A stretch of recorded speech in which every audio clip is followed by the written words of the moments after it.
یہ خدمت خلق کا جو تصور ہے یہ حضور اکرم صلی اللہ علیہ وسلم سے آیا ہے، اور آپ صلی اللہ علیہ وسلم پر جب غار حرا میں یہ پہلی آیتوں کا جب نزول ہوا تو نازل ہونے کے بعد آپ صلی اللہ علیہ وسلم جب گھر آئے اور اس کے بعد حضرت خدیجہ نے آپ کی حالت کو دیکھا کہ آپ بالکل پسینے سے شرابور ہو رہے تھے، گھبرائے ہوئے تھے اور پلنگ پہ گر پڑے۔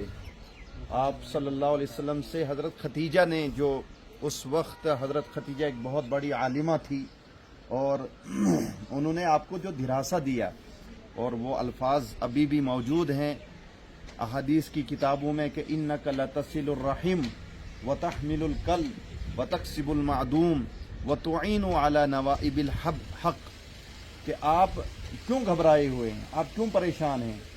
یہ نہیں فرمایا کہ آپ بہت زیادہ صوم و صلات کے پابند ہیں یا آپ فلاں فلاں ہیں، بلکہ یہ فرمایا کہ آپ تو صلہ رحمی کرنے والے ہیں۔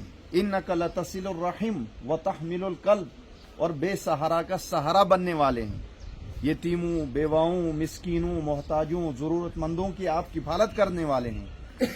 اور آپ صلی اللہ علیہ وسلم کے نبوت ملنے سے پہلے سینکڑوں ایسے واقعات ہیں کہ آپ صلی اللہ علیہ وسلم نے کسی کو نہیں دیکھا کہ یہ کس مذہب کا ماننے والا ہے، یہودی ہو، عیسائی ہو، کسی بھی مذہب کا ماننے والا ہو، آپ نے خدمت کی۔ وہ بڑھیا کا واقعہ ایک مشہور ہے کہ ایک بڑھیا جو بوجھ لے کر کہیں جا رہی تھی تو آپ ان کے سہارا بنے، اور اوپر پہنچنے کے بعد پھر اس بڑھیا نے کہا کہ ایک بات سن لو کہ یہاں ایک بندہ نکلا ہے جو کہتا ہے اللہ ایک ہے، یعنی ایک خدا کو مانو، اس کی بات مت ماننا۔ تو اس کے بعد وہ وہی حضور اکرم صلی اللہ علیہ وسلم تھے، تو پھر اس آپ صلی اللہ علیہ وسلم نے فرمایا کہ وہ شخص میں ہی ہوں۔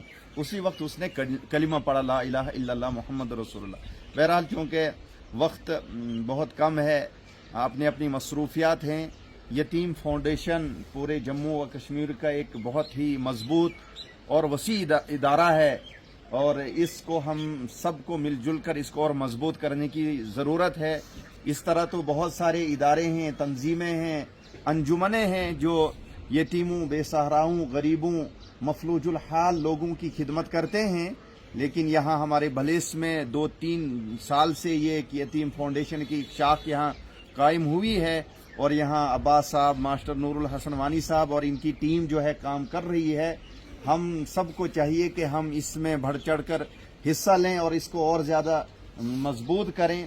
بہرحال تشہیر یہ ضروری ایک جز ہے موجودہ دور میں، جو میڈیا آپ سب دیکھتے ہیں کہ موبائل ہی کے ذریعے سے بات پھیلائی جاتی ہے، تشہیر کے ذریعے سے ترغیب ملتی ہے۔ جب ترغیب ملے گی تو یہ ادارہ اور زیادہ مضبوط ہو جائے گا۔ لہٰذا اللہ تعالیٰ سے دعا کریں کہ اللہ تعالیٰ اس شاخ کو یہاں اور زیادہ مضبوط فرمائے، اور اللہ تعالیٰ ہم سب کو کہنے سننے سے زیادہ عمل کی توفیق عطا فرمائے۔ یہ خدمت خلق ایک بہت ہی مضبوط، اور سمجھ لیجئے کہ یہ ایک ریڑھ کی ہڈی کی حیثیت رکھتا ہے اسلام میں۔ زرگر صاحب، آج جو ہے آپ نے بہت ساری فوڈ کٹس یہاں پہ لوگوں کو دی۔ آپ مجھے سب سے پہلے یہ بتاؤ، جموں کشمیر یتیم فاؤنڈیشن کیا ہے؟ جموں کشمیر یتیم، سب سے پہلے میں آپ کا شکریہ ادا کرتا ہوں اور آپ کے چینل کا، یہاں آنے کی آپ نے تکلیف گوارا کی۔ جموں کشمیر یتیم فاؤنڈیشن ایک سوسائٹی ہے جو پورے جموں کشمیر میں یہ کام کر رہی ہے۔